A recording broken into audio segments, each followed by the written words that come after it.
And there are also calls for President Joe Biden himself to do more, but his administration has said that executive action alone will not address the issues that we're seeing with gun violence today, and that it's up to Congress to be the ones to act.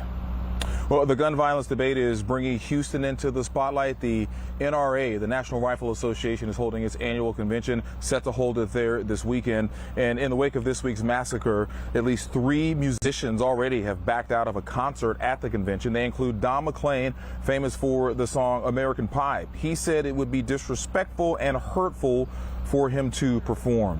KPRC2 is digging into the history of the NRA, the organization that features so many debates over gun rights, and how has it evolved in such a central figure in this discussion. We want to get to Taisha Walker. She's joining us now from the George R. Brown Convention Center this evening. Taisha.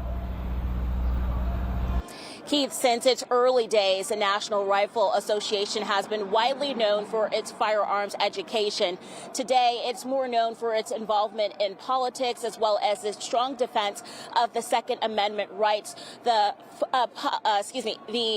expert that you're about to hear from, he is a professor and a historian. For full disclosure, he is also a member of the NRA and plans to attend the convention tomorrow for research purposes.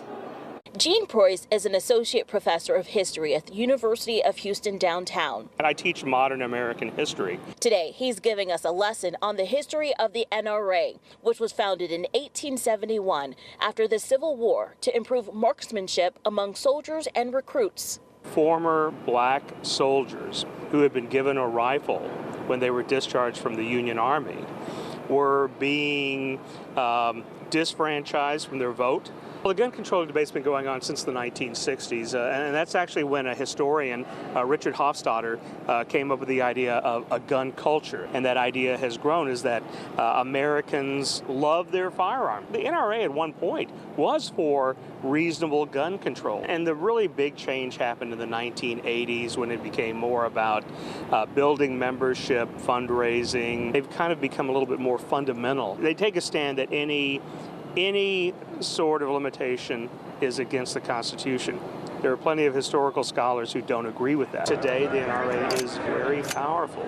They get money not only from members, but also from gun manufacturers. Right now, we see that there's a lot of people, even gun owners, who support reasonable gun restriction, reasonable laws on gun ownership. But right now, our politicians don't even want to take the step of talking about it, and that's where we run into problems.